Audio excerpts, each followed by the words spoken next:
Back and refresh after a week-long vacation. Back right here where we always are on the PHLY Sixers Except podcast. for last week. Except for last week. Presented by Rothman Orthopedics along with Kyle Newbeck. I'm Devon Givens. Bree is back as well. All three of us back from vacation. And we couldn't be more thrilled to be back with you. And we, of course, appreciate you hanging out with us and especially hanging out with Derek and with Rich last week as they held things down here together. Now they get the week off, and here we are on the show. Before we get started on our Mailbag Monday, we'll have some news and notes later. We got a lot of things to talk about here, including can opener stuff. We'll get into that a little bit later. Oh, but first, we have to household appliance day on the show. Yes, it is. We have to tell you about, as things are going on right now with the Philadelphia Phillies, and man, Johan Duran just 4 appearances, 4 saves, 3 strikeouts. Just been fantastic as the Phillies right now 5.5 games up on the Mets in the National League East. We got some new merch, everybody, and you need to go support right now. Maybe you don't want to go buy the jersey, but you can get the new Durantula shirt, courtesy of PHLY, and that, of course, will be at the ALLCITY, PHLY, the network merchandise page. All you have to do is go to allphly.com, hit the merch drop, and the new shirt, the Durantula shirt, will be available to you right now at the store for our newest Philly, who has been fantastic, and hopefully he's going to come through in a big way for the team in October as they make their run for another World Series appearance and hopefully a World Series win and become those national champions. So right now, ALLCITY, again, right now, and you can do that by just checking out our allphly.com website, hit the merch drop down, and go get the new Durantula shirt. That is fantastic. It has that Spider-Man theme, if you, of course, know his entrance, the famed entrance now from both his time in Minnesota. That might be the one sports thing I saw on vacation was that intro. Yeah. I completely unplugged, but that intro is awesome. Electric. Yes, it is. So go get the new shirt, and then you can wear it while it's still warm to the stadium.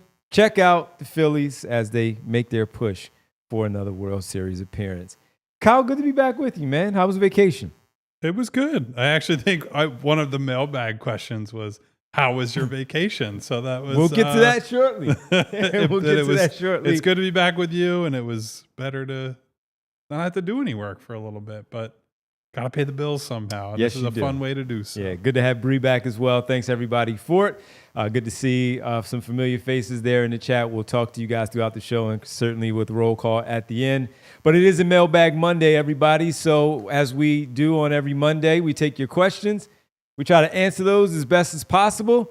And one of them in particular was going to be the theme to start things off for our show, and that is about the 2 All-Stars, Paul George, Joel Embiid.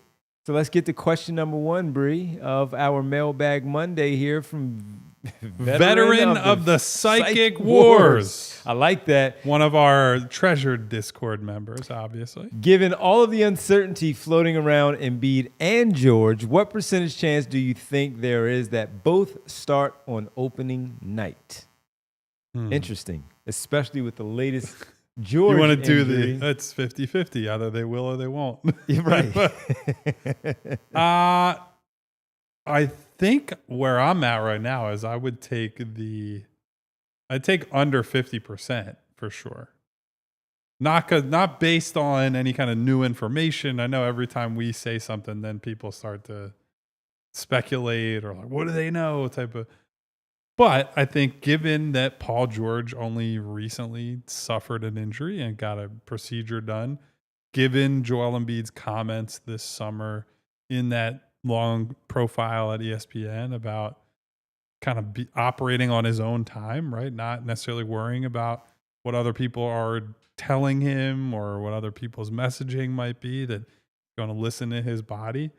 It certainly seems like the patient approach is going to win out again. And that to me says there's a pretty good chance at least one of them won't make it. And when you make it about 2 of them rather than just Joel Embiid by himself or Paul George by himself, given how many games they missed last year, I think you'd be reckless to be like, oh yeah, it's a safe bet that both of them will be available on opening night, right? From where we're sitting right now. Yeah, especially after you kind of look at it. It just has that feel of under 50% sure, like Kyle is saying, but it just has that feel to it that we really can't answer that question because we don't know. We have no idea as to when they're going to go out there and play in game one. And game one is going to be somewhere in October. We have some news on that a little bit later in our news and notes.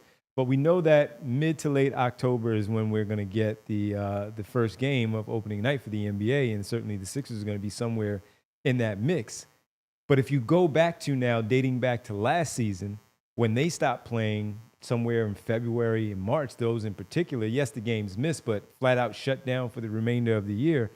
This has been a long time since, if we want to just simply count March up through April, May, and June, that's 4 months. Then you have July, August, and September. That's 3 more. That's 7 months of not playing basketball for either of them, outside of the workouts that they're doing to get ready and prepare for training camp and get ready for the season. But that does not mean that they're going to be ready to go on night one of whoever the opponent might be and what that lineup might look like. And again, it just has that feel of, because of George's latest injury during a workout and having to have a procedure done, and Joel and that ESPN profile, that I don't know. I have no idea, but I am in agreement with Kyle on this one. If we were bet 365 in this one, it's under. I think they're off the board on this one. They're not taking odds on this one. It is absolutely under to answer that question. Yeah. So would you say 25%? Would you say I would give that as lower? a pretty good number because, look, if we say George might miss because of the latest injury, all right, Joel might be okay to play on night one. He might be all right. Him, Tyrese, and the rest of the team ready to go. Game one. He might miss a few more games. He might not play all week, but he might at least be ready for game number one, trying to show everybody what his body looks like, how he's able to handle the knee, and how many minutes he plays in that particular game, and what that team looks like with Tyrese Maxey out there minus Paul George. Again, we're just speaking of hypotheticals, everybody. I could see that. What percentage would you give of where you would be Embiid playing just Joel and not George playing in that game, or George playing and Embiid not in that? I think season? Joel would probably be closer to 50-50 for me, just because the procedure he had done was a while ago now. It's not like this was he waited most of the offseason and then went under the knife. Exactly. It was months ago at this point. And as far as we know, his knee has responded. He's working closely with Dr. Jonathan Glasgow, who now is, like I said before, he's like an honorary member of the Sixers, working on both Joel and Paul George. So, yeah, it's based on nothing, right? Because going into last year, Joel signed the extension, and the messaging that was kind of circulating out there was, Joel's got to get out on the floor and strengthen the knee and have it build up some tolerance to pain and, the lack of meniscus and whatnot, but that'll get there eventually. So it's all based on very tenuous information. Absolutely. Right? They've been protective of Joel's injury information basically from moment one. And I think he has only gotten more protective about that, as we learned throughout that ESPN story, that he doesn't want people thinking about him nearly as much as they do. So, yeah, I think I'd say 50-50 on both of them individually, which is probably why I say 25% overall. Here's my last one on this one, and then we'll move to the next question. How would you feel if it's a nationally televised game for the first game, game one? Why would they do it though? Why would I mean, they already bumped them out of Christmas. Yeah, they bumped them out of Christmas, but they're still probably going to have a decent amount of nationally televised games. 82 of them, 30 teams. They'll be on national TV for a decent amount. They might be second night of opening night, right? It could be the second one, but if it's opening night on national television, does that play a part in it? It better not. It shouldn't. It shouldn't. I don't think it will at this point. I think we're past the point where Paul George and Joel Embiid are like, oh, it's ESPN. on October, whatever, 24th 21st, or 23rd, whatever it would be. I don't think either of those guys are like, man, I really got to rev it up for this one. Look, they had national TV games early last season. Mm-hmm. Joel certainly didn't care. He was like, I'm not ready. I'm not taking the floor. So, yeah. I'm slamming the doubt button on both of them being available. I hope that we are pleasantly surprised in late October. Absolutely. All right. Hopefully you answered the question well enough. And let's get to question number 2 here on Mailbag Monday. UC 49. So he asked this last week. We weren't here last week. We're not responsible for any unanswered questions last Saw week. Derek in the chat. Maybe he can respond to this one. But let's ask it again from UC 49. Asked this last week, and totally fine if you are not interested. How much does the dip in VJ Edgecombe's jump shot matter? If it does, is that a year 2 thing to not mess with the mechanics before he even plays an NBA game? Mentions Markelle Fultz. Mentions Markelle. I remember you guys talking about McCain working on no dip threes in the summer league last year. Thanks for the question, BC49. What do you think about it? I remember saying this while we were all here before we started to go on our vacations, that I do feel like they, with a young player like Edgecombe, see something in there that can at least be adjusted. You know, a little tweak, a little minor tweak, Busey, to that, just from watching it, seeing what you're talking about. And when we had our film session, our first annual film session here, we were discussing that with everybody from the diehards who showed up, that you can see, and someone asked the question that night about the very same thing.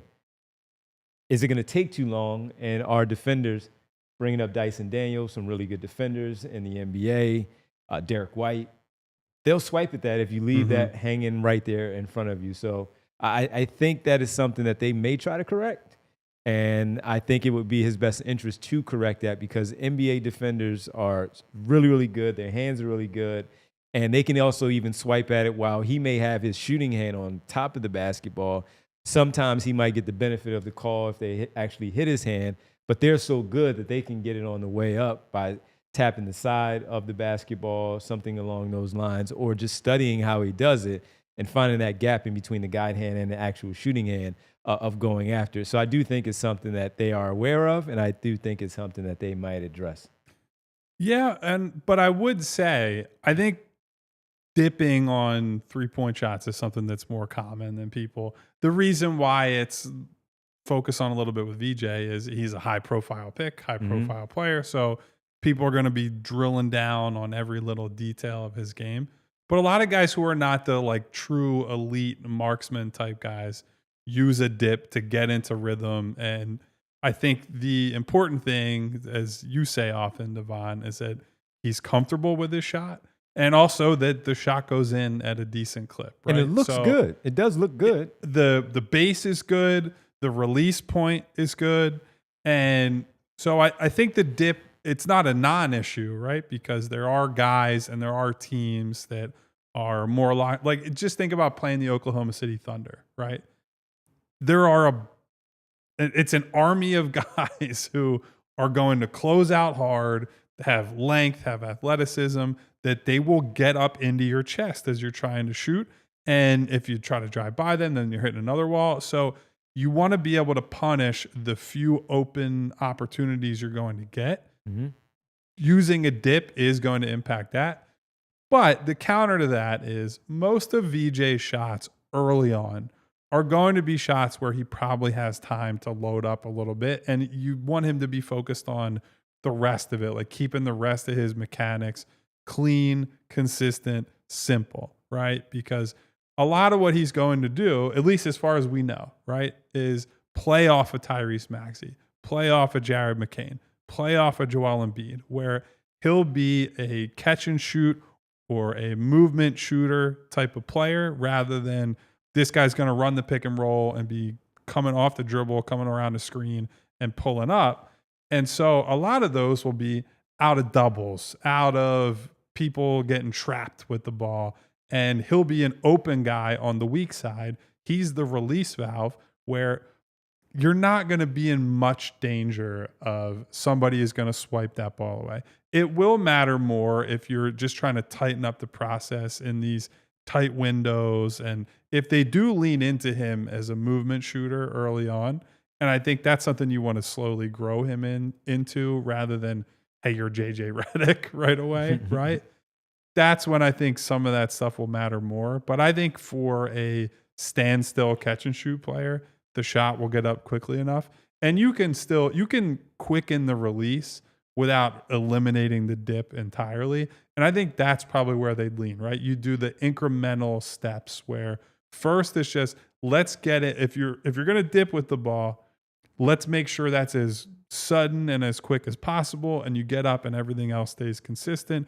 And then over the longer term, then you try to eliminate it entirely. I think no dip shooting is generally not that common, right? Mm-mm. There's a reason why it's a natural basketball movement. Yeah. I mean, it's hard to shoot without getting yourself in a good shooting pocket and ready to, do it. There's a reason why it's a guy like Jared that's working on no dip threes, or like Ace Bailey we saw in a brief summer league appearance.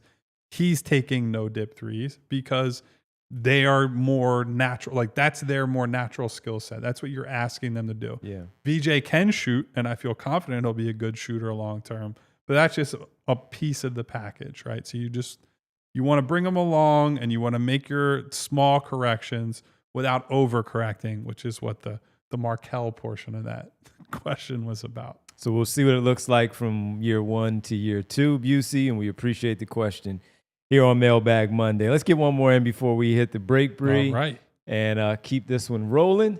And we'll next go to, as we talk about VJ Edgecombe and all, Code Rand, who asks, which player are you most intrigued to step out of their comfort zone and try minutes at a new or newish position? Devon, the floor is yours. Trendon Watford. All right, so what is the new position that he will play? So because we saw a lot with the Brooklyn Nets where he had the ball in his hands and he would play like that lead ball handler opportunity. He is going to do that. But he's also going to be doing that here with a more talented group, and he's going to have to play the 4 specifically and be that guy who can run the offense from the 4 position. But he is not going to be the one. When we were looking at some of the old film from a season ago, but from a film from a season ago of him, and we looked at some of the players, the personnel that were out there with him, it's not going to be the case here. So if he's out there with Jared McCain and he's out there with VJ Edgecombe, they're going to have the ball in his hand. Quentin Grimes as well, when and if that stuff ever gets addressed. But I think with him playing the 4, because I never looked at him as a 4 when he was with the Brooklyn Nets. I thought he was a 2-3 guy that can play some point forward positions, with that being now a versatile wing thing overall. He was a guy that could just do that, but he's going to have to play the 4. Now, how they use him at the 4, they're not going to take the basketball out of his hands because that's what makes him him. Mm-hmm. That's what Tyrese Maxey talked about in Las Vegas in addressing what he's going to bring to the team, which is something that he pointed out they did not have on their roster a season ago. I'll push back a little bit because Paul George is Paul George. He does a lot of that stuff too. But him strictly as a 4, he is probably, outside of the main guys, the one I'm more intrigued about to see exactly what they have in him and how they use him, especially being a 4-man. Because we talk about him taking those Guerschon Yabusele minutes. He's a totally different player than Guerschon Yabusele, but he's going to have to be a 4-man in terms of lineup construction at times, and I want to see what that looks like. So that's my answer. All right, I have 2, and it's both of their rookies, so these are not going to surprise anybody. Mm-hmm. But what does Janai Broom look like at either front court spot, too, right? Yeah. Because Summer League was broadly for him all about how are you as a catch and shoot guy, right? Like you're playing the 4 and you're playing next to a Dembona. What does that look like? Shot the ball pretty damn well, right? There were periods where he looked a little slow and the athleticism questions returned and, hey, the rebounding is not quite as there.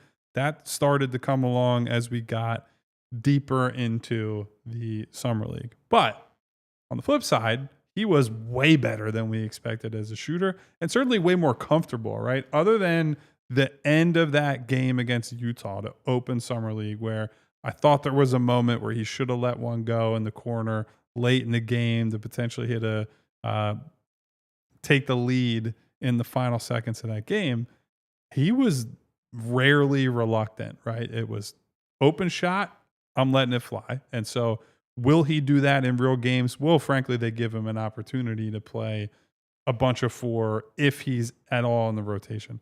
The other one is obvious. It's point VJ, right? Yeah. Will they put the ball in VJ's hands and say, you're going to run the team, right? Because we only got the 2 games of it between Utah and Las Vegas. And they gave him the ball quite a bit in those 2 games, but you're also playing with much lower quality of average teammate and caliber of opponent. You're not playing alongside Maxey and McCain, and both of those guys are guys who warrant touches on the ball. You're not playing in an ecosystem that's built around Joel Embiid. So exactly how much will they do with VJ essentially running the show? I don't know the answer to that question, but I think some of what we saw at Summer League made all of us think, hey, some of his issues at Baylor were not about VJ and his skill set. It's about how he's being used and the ecosystem there. So those are the 2 that really jump out at me. But I think the Watford one is important too, right? Because we've heard Tyrese Maxey talk about, I think he's got a Draymond-esque skill set. And I obviously don't really agree with that. But if he views him that way, that means you might see him in short roll situations where he's the ball screener, Tyrese gets trapped, and then all of a sudden Watford with his ball handling and passing ability gets to play in some 4-on-3. So I think there's some interesting stuff there. And frankly, they just are going to need these young guys to be able to play across positions. Like VJ will probably have to play up and guard some threes. Like how equipped is he for that? That's what this season is really about to me. It's not the Joel Embiid health saga. It's not, does Paul George bounce back? It's how do these young guys look together as you bounce them across different positions. Yeah, and I'll even throw in a little bit of a wild card because you bring up Embiid and the health saga that goes on. Jabari Walker, a little bit. Some small ball 5 at times, especially if Adem Bona is not playing well or if Andre Drummond is no longer here. And that is strictly going to, because we've seen him play the 4 with the Portland Trailblazers, and they had like 7 centers on that roster. So he didn't get a chance to play a lot of 5 there, except for in those mop-up duty type of situations where some of those players were off the floor. But you're still playing Klingon because he's a rookie. You're still throwing out there maybe Robert Williams because he's coming back from injury. Here, though, can he play the 5 in some of those smaller ball 5? And he's not a small guy, but can he play 5 and hold up at that position if Bona gets in foul trouble or is not playing well? Joel is obviously out of the lineup, and Andre Drummond hypothetically is not here or just out of the rotation. Can Jabari Walker play the 5? So that would be of interest to me as well. All right, let's get to a quick break here, our first break of the day as we are back from vacation. And we got to continue with the mailbag questions, some news and notes later, and we'll see what the next one is because I suspect that one of these next one will be a little bit about what we were talking about off the air. Should be a fun one. It's the PHLY Sixers podcast. Kyle's back, Bree's back, I'm back, Derek's on vacation. But we're hanging out with you on this Monday for a mailbag presented by Rothman Orthopedics. And just like your favorite team needs home court advantage, you could use some home floor advantage, right, guys? Empire Today can help you get it because they have flooring experts, dedicated flooring professionals who focus on flooring every single day. You don't want to have to go to those big box stores where you're wandering the aisles, you bring all the materials home after the long process it takes to actually choose those materials. Then you got to look for an installer. Then you have to coordinate that. Hey, what dates do you have available? What dates do I have available? It's all a big headache, a big mess. You don't have to worry about that with Empire. And why is Empire so great? They come to your home, right? They live and breathe flooring, but they're going to live and breathe your flooring and your house. What does it look like with your furniture? The showroom is in your home, so you get to pick the right flooring and the right colors in your space. You can see how it looks with your stuff in your house. That's a really important and awesome thing. Takes a lot of the guesswork out of it. Plus, you get measurements taken right there. They can answer your questions while they're inside your home. Like, hey, how's this going to work? How's that going to look?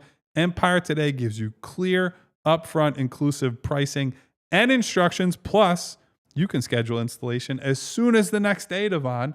How about that? So schedule a free in-home estimate today because some things are just better at home. PHLY listeners can receive a $350 discount when using the promo code PHLY. Yes, you heard right. A $350 discount with the code PHLY. Restrictions apply. Visit empiretoday.com/PHLY for full details. And once you save all that money, Devon, on your flooring, maybe you're thinking about some jewelry, some nice purchase, some luxury purchases. Golden Nugget Jewelers is where you want to go because for the past 30 years, Golden Nugget Jewelers has operated out of the very same location in the heart of Philadelphia. People from across Pennsylvania, New Jersey, Baltimore, New York City, all over the East Coast have come to Golden Nugget Jewelers to find that perfect engagement ring or wedding band. Their staff is highly trained and dedicated to providing a personalized shopping experience. And that is really important. I have a family member, I won't say who, just recently got engaged. And I saw the excitement. I saw the excitement when that ring was slipped on the finger and it was just what they were looking for.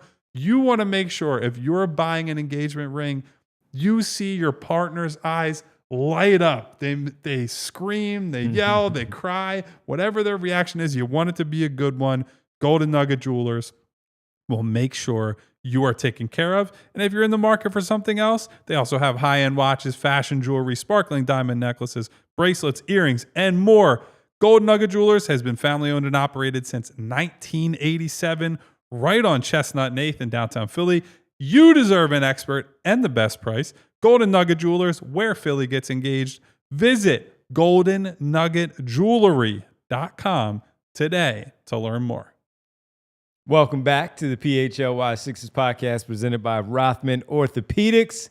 And congratulations to that person that Kyle was talking about. Yeah, some people like to keep it private. Oh, I'm with them. That's why I just say congratulations. I am the same way where I give what I give. Mr. No Social Media himself. Let's go to the fourth question here for us on the Mailbag Monday. Tyler, Sixer fan. Oh boy. All right. Are your can opener skills better than Maxey's? Well, considering I can use a can opener, the answer is yes. All right, so you said I was a little bit of a topic of discussion in the Discord. Oh, yes. So, Bree, do we have the video, first of all, of Tyrese Maxey with his can opener? Yeah, we can pull that up. So, for anyone who has somehow missed it, this has been the story of today.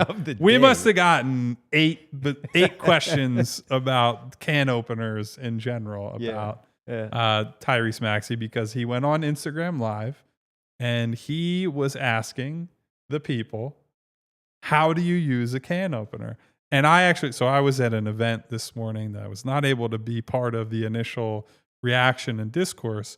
And in our Discord, someone sent a message that was from Maxey where he said, I was trying to open a can, feed the dogs, clean the dog room. He said, I'll be back to fix the smoke alarm and play video games for the first time in like 5 years.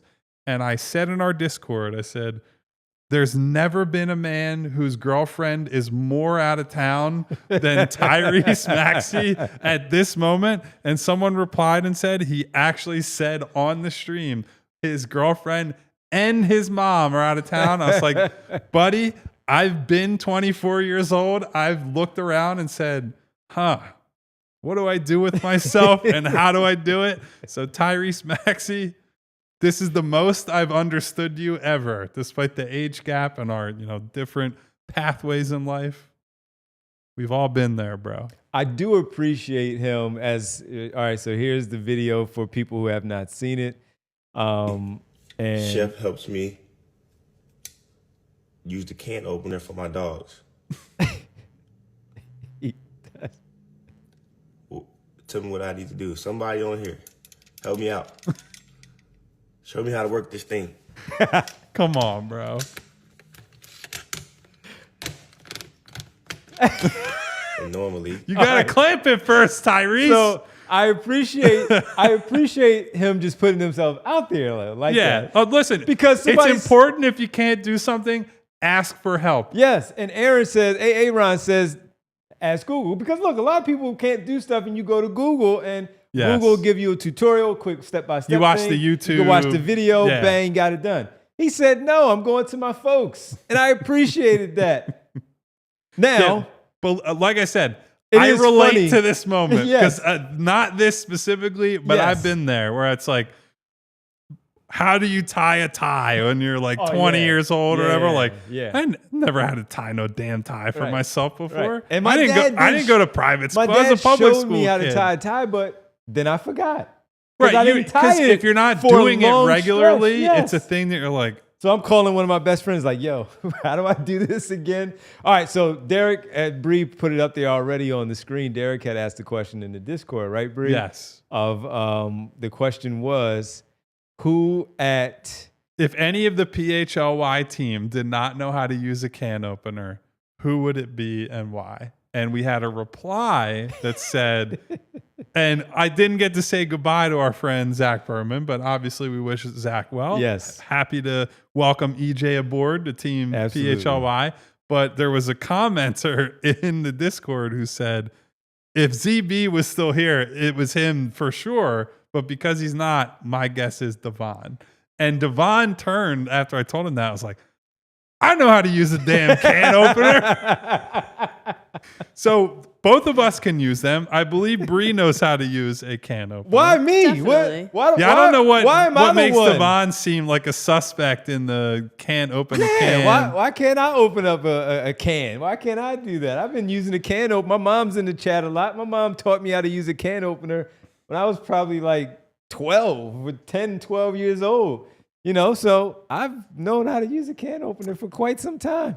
All right. So who is it? It's a great question. It is a really good question. Well, so I can open a can opener. Here's the thing. I don't know the staff well enough to know who's a cook in their home, right? I know Vince cooks. Vince is a really good cook. Vince is the cook for his household. So he's safe in this one. Jamie's a cook. I do know that. Jamie cooks. I assume he can use a can opener. Tyler can cook. I'm not pointing fingers at the Flyers gang, but is it one of the Flyers gang? Do we know if Bo can use a can opener? I don't know, but I feel like I think feel he okay does. about Bo. I think I really believe Bo does. Who else can Ethan use a can opener? He's young enough. That might be it. Intern Ethan. Who produced. He's a suspect at the very least. Bree, can you use a can opener? Of course. Yeah. All right. I don't know. Bree's Italian, right? Yeah. See, so we just use our hands. Well, I was going to say, here's the thing. On the one hand, you need to be able to if you need tomato paste or whatever, you're probably opening some to make some sauce. But I know the method because Bree and I have talked about this with the family sauce. But I'm not putting that out there. But Bree, blink twice if you use San Marzano tomatoes. Oh, okay. I won't say what she did. So who else would it be? Do you think Bill knows how to use a can opener? You can't say Mitsubishi. So Headfoot thinks it's Derek. And Derek was all kinds of strays were being pointed in the Discord, and he asked the question. So Derek maybe he's trying to throw us off the scent. Derek has never opened a can. So he's got cats though. That's where I was going. So Tyrese is trying to open his dog's food for his dog. Derek has cats, and then some of those has the when you have the opener where you can pull it and all of that. But some you do have to actually use a can opener. So I would say Derek can use a can opener. It's a great thing that Tyrese did because he allowed himself to be vulnerable in front of everybody on that live. But it was interesting. The guy's 25 years old. It's not because he's a basketball player, too, by the way, people. He has his parents and all. He was home at times by himself, and he just decided, I'm just going to go make a sandwich instead of, opening up a can of baked beans or whatever it might be. I'm just going to go make a sandwich. I don't need tuna fish. I'm going to go make a sandwich, open up the bread, the mayonnaise, whatever he uses, cold cuts, and go to work, and that's it. So it's a great question, though. All the cat owners are reminding me, it has a pop top. He's not safe. That's what I said. Not everyone has the pop top, maybe, and you have to use a can opener. But hey, you guys go at it. Who you guys think? Well, here, so now I'll tell the us. story I was telling you pre-show. Yes. So in my family, they like to make fun of me because prior to moving in with my now wife, then girlfriend, we had not decided quite yet that we were moving in together. And so one Christmas, I got her a big gift, like a nice bag for Christmas. But the rest of what I got her was stuff that both of us needed before moving into an apartment. So there were like some things that were more, hey, this is a leisure thing. Like I got her stemless wine glasses and some other things. But one of the things I got, because I didn't have one and neither did she, was a nice can opener from, I think it was like Crate and Barrel or somewhere. And when my mother found out I bought a can opener from my girlfriend, she's like, oh, so what? You're going to move in with her and she's just going to cook and clean for you? And I was like, no, I need it too. And that was like it was like a stocking stuffer gift. I got her a real gift. How dare you? But I still never hear the end of it. It's one of those things that you just get beaten over the head about. Yeah, absolutely. So I have my own can opener lore over here. Can opener story from Kyle and his wife, and it's a great one. And by the way, Derek checking in. Any of y'all saying cats have pop tops? Don't know cats. Wow, laying down the gauntlet. Not all of them do, and you don't get to pick what food your picky ass cats like. There you go. There you go. Tell them, Derek. I defended you on that one. I don't know if you defended me in the Discord and saying that I wasn't the one, but there's that. All right, great question. I have a question off of the can opener thing that I'll ask when we come back from break. We'll get back to the mailbag questions. I have my own mailbag question to throw at all of you, Derek, Kyle, and Bree, because Derek's in the chat, so we'll ask him to answer it too. We'll do all that when we get back. Our final break right here on the PHLY Sixers podcast. Guys, gals, we were on vacation last week, and I got to tell you, though, as much as, I may not frequent the casino because just time and all of that stuff, I had some downtime, and while I was doing so, I made sure to go to my Parks Casino app and bet Parks Online Casino. I was right there, sitting there on the deck, looking at the water and things, and I said, you know what? Maybe I feel like playing a game right now. I'm not worried about work right now. I just want to play a game. And as I did, I love the Bet Parks app. All the games we love to play in person at Parks Casino, of course, like pop culture slots, roulette cards, dice games, and more. They can also be played on your Bet Parks app. Parks Online Casino has the games you love, whether you're at home or on the go. So while I was on the go, on vacation, I decided, let me play a few of these slots here on my Bet Parks app. So if you are finishing up your summer, you're on vacation, you can't make it to this casino, but you do have that downtime and you're sitting there and that's what you want to do, download the Bet Parks app, create an account today, receive an offer you cannot pass up because new users are eligible to receive up to $1,000 back if you are down in the first 24 hours after signing up. Bet Parks Online Casino is available to Pennsylvania, New Jersey, Maryland, and Michigan residents. Terms and conditions apply. Parks Casino, this is how you win. You must be 21 and over. Gambling problem? Call 1-800-GAMBLER. Also, I have to tell you about our presenting sponsor all summer here on the PHLY Sixers show, and that is Rothman Orthopedics.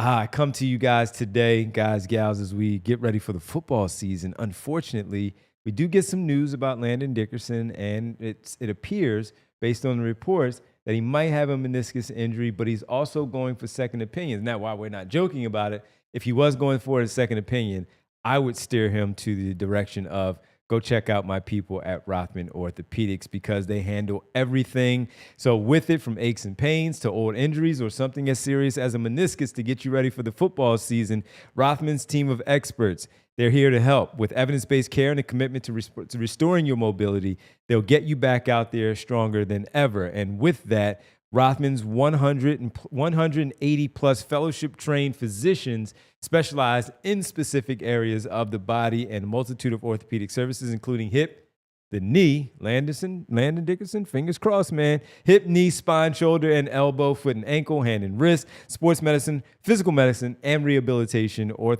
orthopedic oncology and trauma and fracture care. So training camp is getting underway, preseason games for a lot of these players. We've already seen teams have players go down already with season-ending injuries. We hope that's not the case for Landon Dickerson. And if it is something, maybe not as serious as them, but you need to get checked out, go to Rothman Orthopedics. Don't let pain put your summer on pause. Visit rothmanortho.com/PHLY to book your appointment today and get back to doing what you love, pain-free. Rothman Orthopedics, getting you back to your summer game, and that's their mission. Welcome back to the PHLY. Get well soon, Landon Dickerson. I hope it's nothing, but just I hope it's not as serious. Few weeks. And that's it. And that'll be all. All right, quick question before we get back to the, based on everybody, the can opener thing here with Tyrese Maxey, what's one thing in everyday life, doesn't necessarily have to be the house, could be outside the house, like a car or something, that you cannot do that is looked at similarly as it is with Tyrese Maxey and the can opener? Something that you can't do, just like Tyrese Maxey couldn't do that. What's something that you have a problem doing with everyday life? Something very simple. Very simple. Change a tire. Can't do that. I mean, there are things that I wouldn't be confident in, but I feel like I could do. I also would not live stream and ask. I would Google I would watch a YouTube. Call Dad. And I would, right. Somebody who knows better. Trying to think something that you guys cannot do that seems like an everyday chore.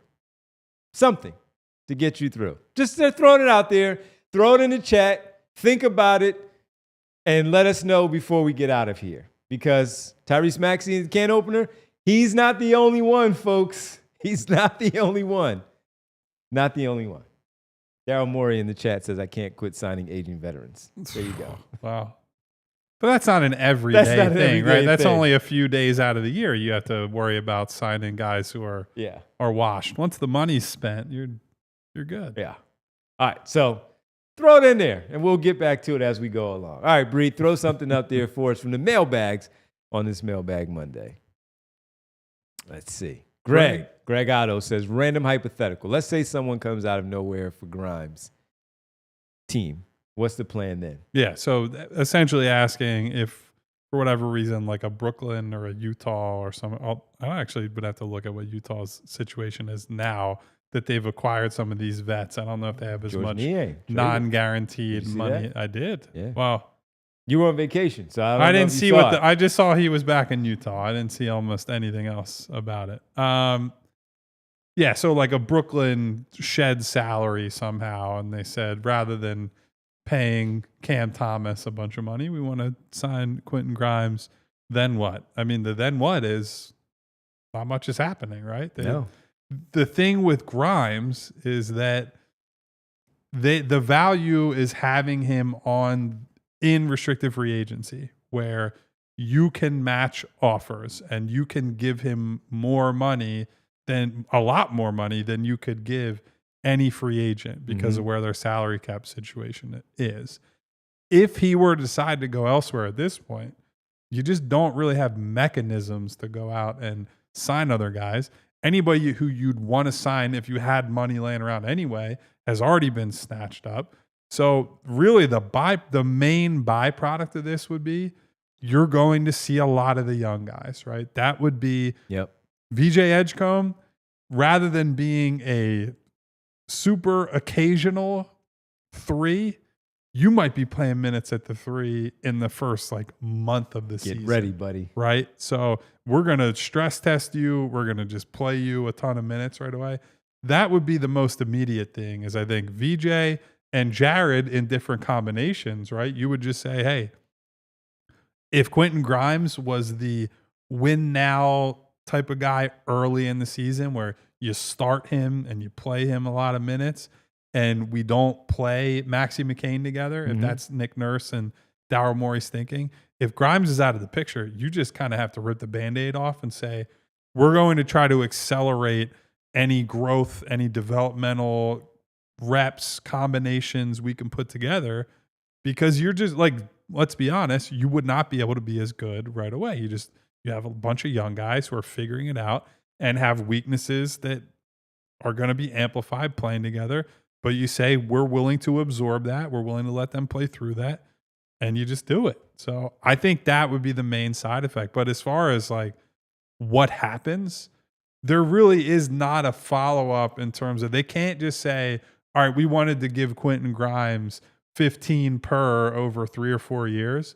Let's now take that 45 to 60 million and give it to somebody. They cannot do that. It's just not an option. Yeah, and it would also be really, really late, that there's not a lot that they could do. So it's not a panic of, let me go pivot and give Cam Thomas some money, or give it to Josh Giddey or Jonathan Kuminga some money, or find something like that. There are no players available left out there that you would have interest in, at least for that type of money. You might bring somebody in to fill the roster spot that he vacated.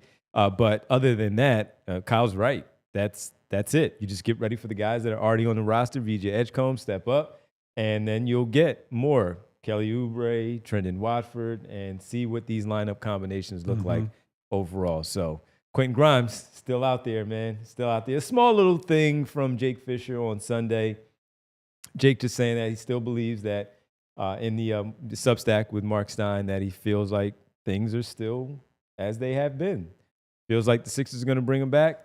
Qualifying offer is still part of the conversation, but it's more of thinking, though, that the long-term deal will eventually get done one way or another. And like we have been saying for a while now, it just seems like it's going to play out over a longer period of time. It'll get closer to the kind of deadline on all this in October. And so you'll be looking at, I don't know, early, mid, late September. We're going to be sitting here, and it's who is going to blink. The Sixers are just they're not going to move in their position. I don't think there's anything, even the threat of the qualifying offer. And Derek actually wrote about the threat of the qualifying offer for Quentin Grimes for allphly.com before going on vacation. So check that out if you are a diehard, and if you're not, sign up, obviously. But I don't think the threat of that is going to make them jump and say, if we were offering 14 or 15 million a year before, I don't think that makes them say, well, we'll give you 20 per now, right? Like, I think the mentality would probably be, we'll take you on the qualifying offer. We don't have to give you much money. It limits trade options and other things, but it's better to just let that play out than to say, we're going to pay way over market for you in a market where you couldn't get money, because we think we're going to get bullied into it. I can't see that happening. Yep. All right. Quick ones here in the chat as we asked the question, Kyle, of some things that you maybe cannot do. I saw that, who was this? Someone said they can't make chicken. Yes, they can't make chicken. And that's the one I was going to. Did you see that one, Bree? It was D, right? Yeah. Saying D Flyers cannot make chicken.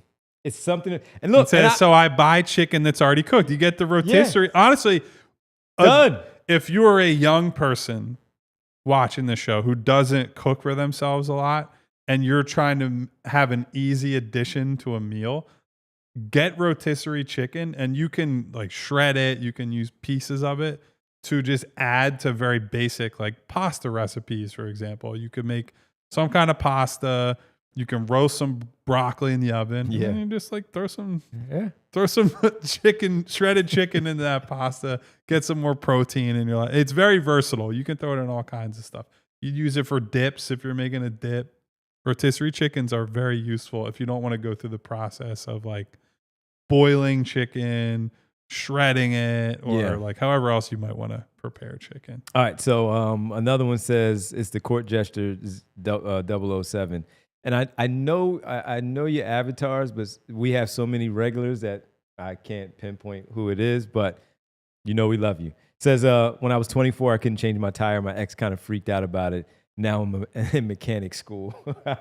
So there's that. I could change the tire. I can do that. Aaron says, I can't put contacts in my eyes. I have, well, knock on wood, I have good vision. I'm like the only person in my family who's not wearing contacts or glasses. So not a problem I've ever had to deal with. I probably couldn't do it because I've never had to. Yeah. And Derek says, every time I paint walls, it's a disaster. So, Derek, not a great painter. I can't say I'm a great painter. I mean, here's the thing. If you were to see me draw ever, I cannot. I can't, but that's not really a task, right? That's a thing that's a skill. It's a skill or creative expression. There's nothing I need to do to draw for like everyday life to get through. So I feel like that doesn't really count. I think painting is more, I'm not much of a in-home painter. Is there something, all right, last one. Is there something that you don't like to do of an everyday thing? Maybe even around the house. I'll say mine right away. You know, you guys know, you talk about all the time how I'm neat, I'm clean and all that stuff. Mm-hmm. I hate cleaning the bathroom though. I don't think anybody likes cleaning the bathroom. I'm just saying, to your point of me being one that I do all that, I hate cleaning the bathroom. D Flyers brought up quesadilla, another great use case for rotisserie chicken. Okay. By the way, that's, again, shredded chicken. Throw it in there.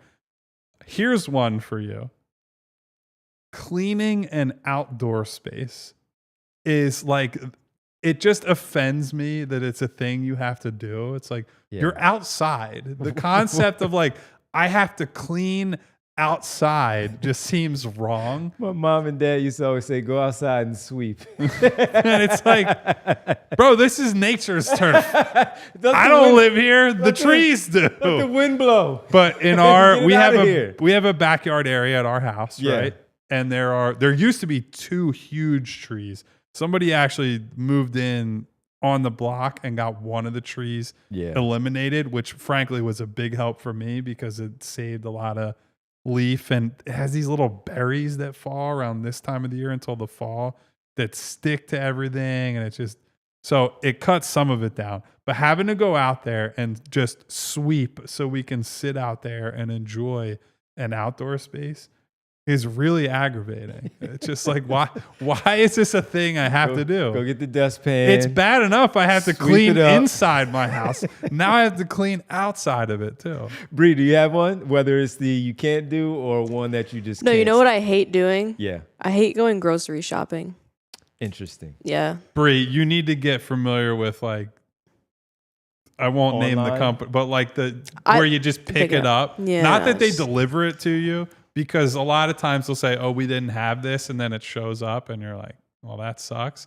But if you do the pickup and you find out that, hey, they didn't have this, then you can just go into the store and just see if there's grab that one thing. Because I don't like they have a substitution option. I always say no. And I say no because if I want this type of, like, I don't eat mayonnaise, for example. Right. But if I wanted a type of mayonnaise and they're like, we'll replace the mayonnaise for you, no.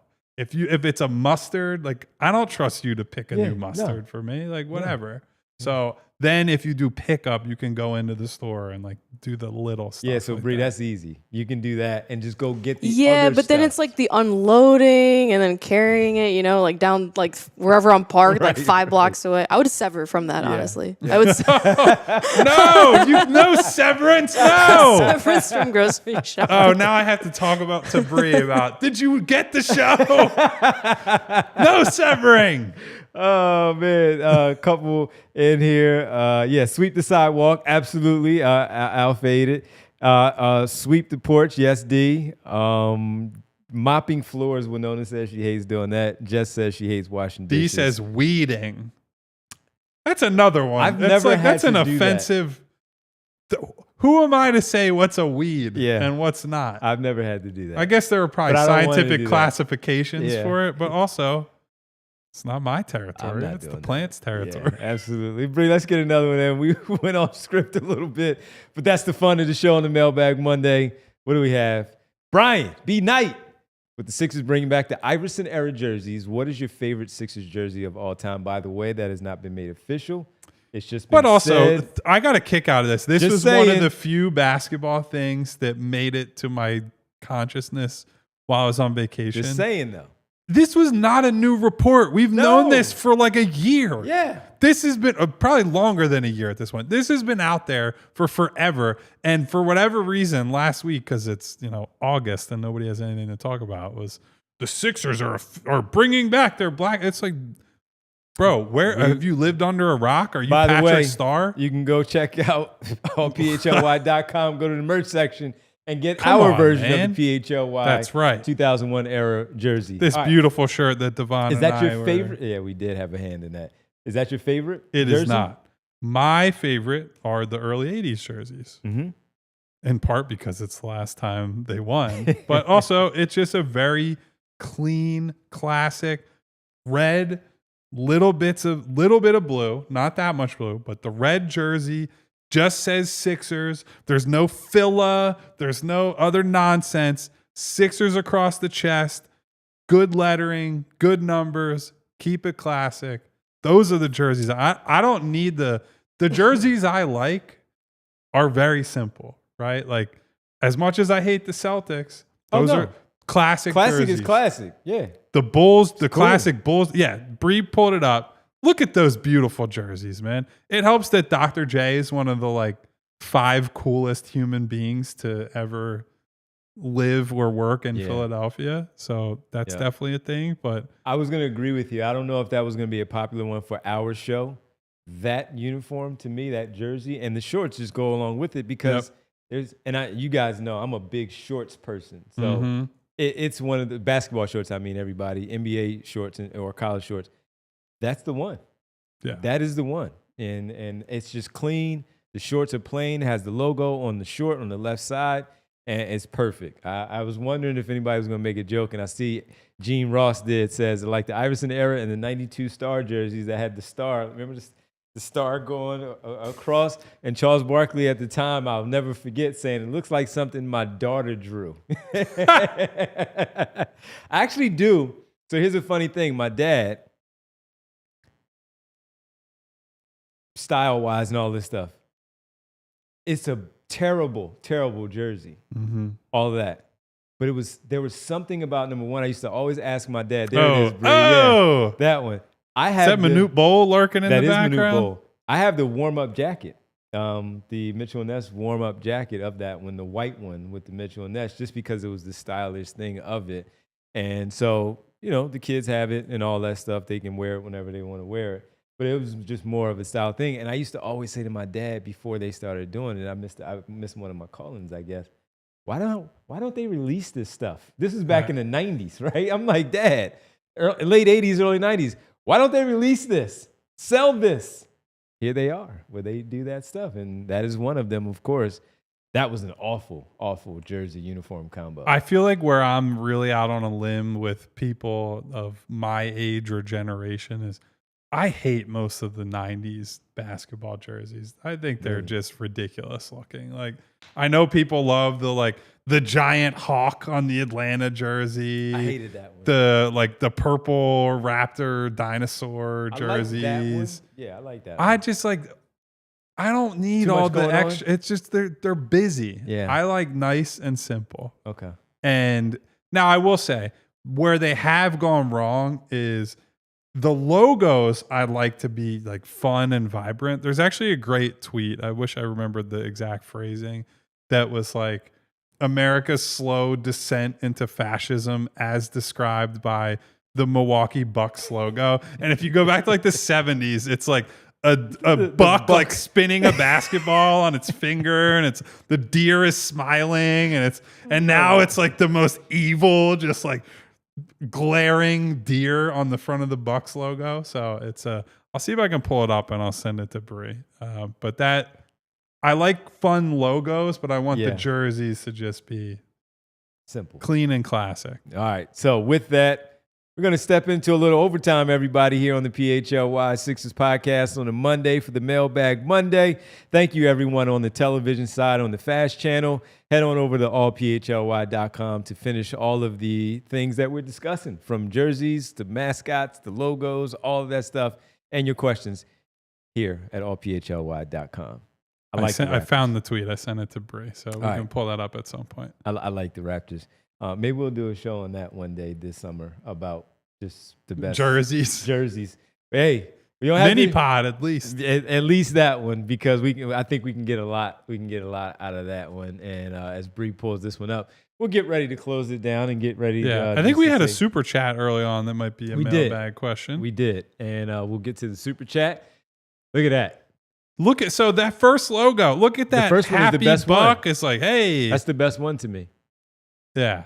So, Bree, I don't know. Can you just click on the photo? Can we get any closer in on that? Yeah, there we go. So, I mean, even in the 90s, in the 2000s, but now look at the new Bucks logo. Yeah, it's like it's too much. It's evil. A little bit too much. Meanwhile, that old 70s and 80s logo. Come on. Yeah, that's the goods right there. Come on. That's the goods right there. Looking like I didn't want to butcher it. I was trying to remember Curly Neal from the Globetrotters. Yes. One of those guys. That's the goods right there. That's the Curly Neal of deer. That old Bucks logo. Hetfa says, by the way, we can't have a mini pod on that one. We need chat interaction on the conversation. Note it. We'll see what we can do about that. All right, let's get to the super chat from Marty Bones. What up, Bones? Marty. The Sixers didn't shut down the season last year until late. Does that say more about how they saw or see Embiid's injury, or just their general delusion in making and having a shot to the playoffs? I think it's a little bit of both, but I would say that if you squint, because of where they view their talent level, I think the conversation was absolutely like, look, why can't we be 3 years ago or 2 years ago Miami, right? Where they get in through the play-in, and then all of a sudden it's like somebody gets hurt or you just get a healthy run of play for a couple months. All of a sudden you could end up in the finals, right? Like the Cavs were the Eastern Conference's best team all last year, all regular season anyway. They looked like a potential contender, and they get to the second round, and all of a sudden it's like, hey, look, Darius Garland is banged up. The front court is banged up. Like all these guys are not healthy. And Indiana just came in and took their lunch money. And so all you're hoping for if you're the Sixers in that scenario last year was, let's just be conservative with our health. We're not going to throw guys out there when they're not ready. But if we can win, 35 games or whatever it would have been to get into the play-in and be in a spot where you could be in the playoffs, why wouldn't we do that? It just got to a point where they were so banged up and there were so many injuries and there was such a prime opportunity to hold on to that draft pick that they said the decision has been made for us, essentially. But to get into the play-in last year, the Bulls won 39 games. If they had even 60% health last year, the Sixers could have won 39 games. I agree. But I agree.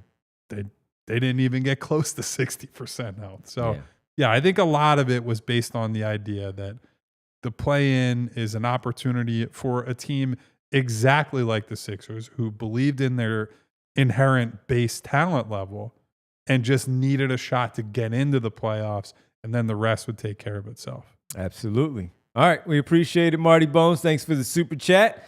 Let's get to some quick news and notes on the way out. Since we had some time off last week, on August 4th, this was reported from Mark Stein that former Sixer Jeff Doughton signing a deal. I think it's a 2-year deal with Maccabi Tel Aviv, joining Lonnie Walker, former Sixer and teammate. Maccabi Tel Aviv is Sixers. What would you call that? Yeah. Sixers East? Sixers Middle East? Sixers overseas. Hey, listen, he decided to finally just go ahead and take I'd imagine some good money, some good playing opportunity. Jeff Doughton is now over with Lonnie Walker and Maccabi Tel Aviv. Happy trails to those gentlemen over there. All right. Also, as Kyle mentioned a little bit earlier, the Christmas Day schedule has been leaked by Shams, and the Sixers are not part of it. I was due to work on Christmas this year. And now we're out, baby. Now we're out. Devon was supposed to have off on Christmas this year. Yes, I was. And he'll still have off, but now he'll be off next year as well. So I'll have off. 2 Christmases in a row, Devon is going to get off guaranteed. Yes, that is indeed. Quite a luxury for us Yes, indeed. And Thank finally, goodness. some food in the news and notes. Oh boy. Bree, it looks like KFC says, here, damn. What am I looking at? Welcome back to potato wedges from KFC. I'm not a potato wedge guy. But it was important for the people at the KFC fans.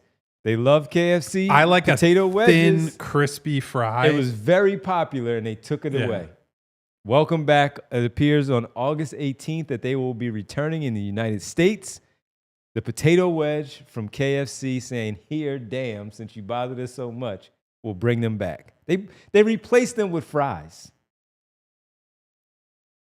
But why take away the potato wedges? So you're a potato wedge guy, is what you're telling. See, I was waiting for the punchline so here. My thing is, it was like some people like them, and I was like, well, I don't. Why couldn't you have both?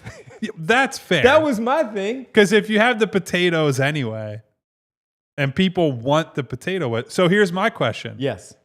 Are they still going to have fries? Or is this now the fries get taken away in service of the potato wedge? I'm guessing that they're bringing these back and they're keeping the fries to give the people an option, but that should have been done in the first place.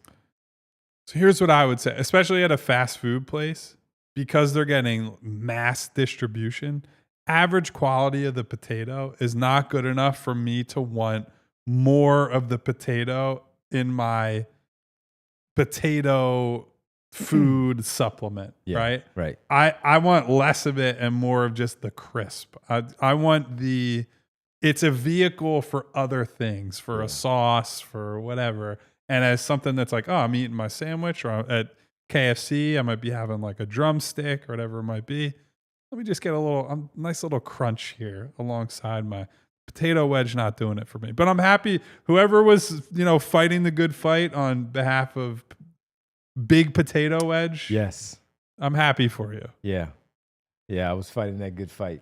Not publicly. Oh, Derek is apparently a wedges guy. There you go. Derek See? says wedges should never have been taken off the menu. Don't blame customers for your own screw up. Thank you, Derek. You are absolutely correct, and you weren't wrong. But they're disrespectful. Right, I'll ask you a related question. Sure.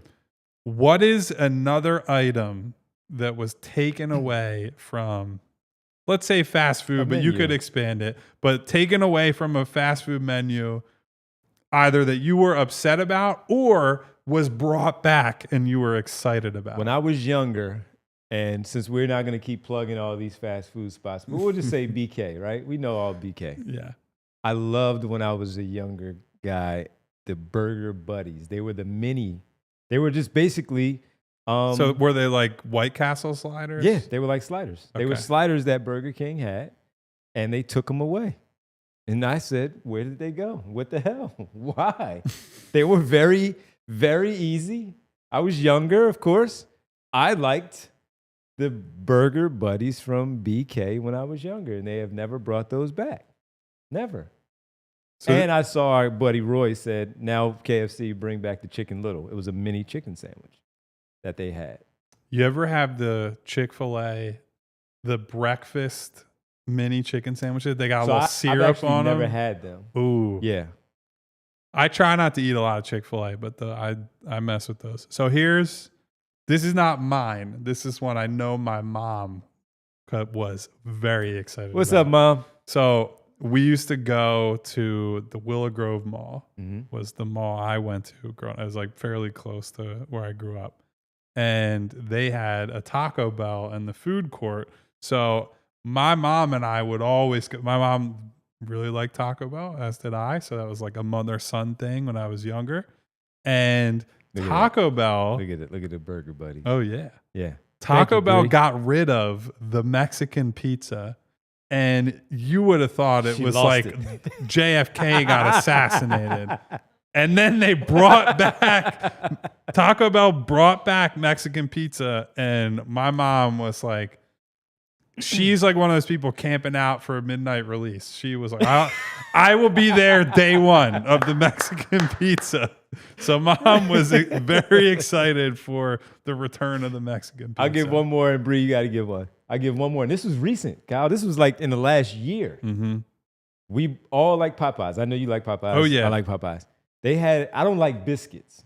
I just never. I love biscuits. I've never been a biscuit person, right? But they had a strawberry biscuit that was amazing. And they took Might it be away. losing. I think we talked about this recently. You're They right. took it away, but they brought it back. And then I think they took it away again. Hey, by the way, whatever going happened on? to the Baja Blast Midnight? Did Hey, that I don't ever? know what happened with that. Bree, what's yours? I don't know. You know what? McDonald's used to have spicy nuggets, and they were so bomb, and then they just got rid of them. They got rid of Yeah. it. Yeah. Remember when Wendy's did it? A And lot they of took free. it away and they Oh, brought I it back? love the Wendy's. But Wendy's this is- spicy remember nugs they are took it goated. away, and then they finally said, "Oh, let's Come smarten on. up here and bring them Yeah, back." they're like, wait, these are way better. Exactly. Exactly. But yeah. Yeah. So, yeah, the Baja Blast. You get an update? I don't know. I've never seen. I still haven't seen it. I don't know that I've been to Taco Bell this summer. So maybe I just need to go and Find out. see if it's there. Yeah, I'm sorry. I was never really a biscuit guy. I just can't do it. But That's crazy. yeah, I never, love biscuits. Yeah, but here's another one. I just right? had a biscuit sandwich from an unnamed fast food place recently. That it was very good. Yeah. Well, it was a famed biscuit that I could eat from a chain seafood spot that I think we Oh. all know. That one I would eat. There you go. No, she's talking about it. Their new That one I could- CEO or whatever has really He's- been making some waves. He's making some waves.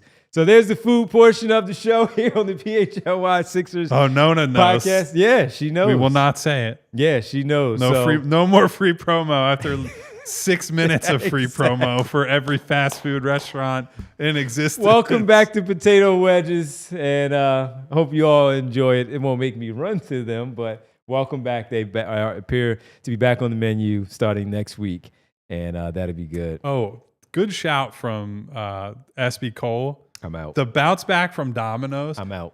So it is definitely divisive, but out. they were off the map, and then they changed the recipe, and people really I think came. that's part of my problem, Kyle, because I got sick, There you go. and then you know how you get sick and you're like, I'm done forever. Mm-hmm. My daughters love it. I'm done forever. You can sponsor the show. Somebody smarter taught your daughters, apparently. I guess their mom did. But I cannot. Listen. And I it'll get smell great. And I'm like, yeah, I'm not eating that. I'm not doing It's it. a shame. Listen, I'm not eating chain pizza unless it's that's like a late night. I can. That's a late night Yeah, for me. I can. All right, let's get to the world famous. It's the roll call, everybody. All right, everybody. Even though YouTube still screws us up on the. Thank you for the wonderful welcome back for Devon, Bree, and myself after a well-earned vacation for Yes. at least you two. Maybe not for me. I don't know how Yes. much I earned it, but I took it anyway. But thank you all for being here. Thank you too. And I hate whatever YouTube is doing with these names is really throwing me off. So some of you I know from the avatars like X-Men. What up, X? Good to see Singular you, X. X-Men. What up, X? Austin Krell gets some free promo today. What's up, Austin? All right, first of all, he said, what the hell is a Baja Blast? Come on, man. Bro, I may not buy it, but I know go what it is. outside. Read a book. You had all summer. Be coming in here with these doofus Nonsense. questions. Come Nonsense. on. Headfuzz here. Jess is here. My girl Nona What up, is Nona? here. Derek is supposed to be on vacation, and he's here. We have Alpha Ted, who I'm not sure who that is. I'm not sure. What up, Teddy? Hello to Alpha Ted, whoever that might be. Yes. Is that Who's that? Phi Lysol? Phi Chi? It's not Phi Chi? Nate? No. I know there's mom's grandchildren is somewhere. She's in there. somewhere out Yeah, there. she's out there. Eugene Ross. What up, Gene? Hello to Eugene. The court jester, Evan Davis. Oh, so it's Theo. That's who it was. What up, Theo? Theo. What's Yes. up, Theo? What up, Theo? All right, we're going to have to write these Okay. down. Yeah, Wait. this is ridiculous. It's chaos. Yeah. YouTube, this is Festivus for me. I have a lot of things to say to you people. SB Cole, John Peace. Peace. Who else? I Gavini. We What up, got my I guy Gavini? Will was What up, in Daryl here, Morey? I know. Daryl Morey is here on the show. Thank you for your appearance in Vegas. Brian Knight. B Knight, thanks for checking in the questions as well with the mailbag. By the way, Blanche is here. And thank you to Always. Blanche. Always golden But Blanche, under the changes in YouTube, went from Blanche Devereaux or Devereaux, however you say that, from Devereaux, Golden I Girls. think, yeah. Their on YouTube is Blanche Dat MF. So that's a much funnier version of what's already a funny name. Hey, Blanche. So thank you to Blanche Your grandson and to is all the Golden fantastic. Girls. Thank you to Martian Lynch. What up, Martian? Thank you to D Flyers, king or queen, one or the other, of the rotisserie chicken. Yes. Just go buy the chicken. Say what? Say what? And we also have darkness Turn the lights down for, I don't know. I've been on vacation. for the potato wedge. Yeah. We're turning the lights Turn on. the lights down for the fries and welcome back to potato Lights wedges. are on for There the you go. potato wedge. Yes. And our good friend Marcus Blackstock will close it out on the roll call today. Thank you, everybody, for being here. What's that? One last shout out. It's the Danny Rumpf Classic Championship That's right. tonight at Drexel University. You see, I got my shirt on. I got to go down there and do some stuff for my man, Mike Morak. That So, nice long sleeve. It's chilly in here. It's chilly in Drexel's gym. So I made sure I wore the long sleeve. If you can make it out to the Danny Rumpf Classic, the championship is tonight as Blue Magic takes on the TBB. Hope All to right. see you guys there. And we'll be there. So hopefully Shout out see to you the guys Rumpf there. Classic, baby. Yes, we'll get Mike back on the show. All right. So thank you to Mike. Thank you to the Rumpf. Thank you to all of you showing up for us each and every day. Please, on the way out, hit the subscribe button, hit the bell icon so you get notifications each and every time we go live, and hit the thumbs up button to say, welcome back to Super Producer Bree. Welcome back, Bree. Came back from a nice, relaxing Thanks. vacation and had to deal with these two jokers talking about fast food for Fast food talk. the last 15 minutes Always of the works. show. Goodbye to everyone. We'll be back tomorrow at 3 p.m. Until then, take care of each other. See ya. Stay safe. Goodbye.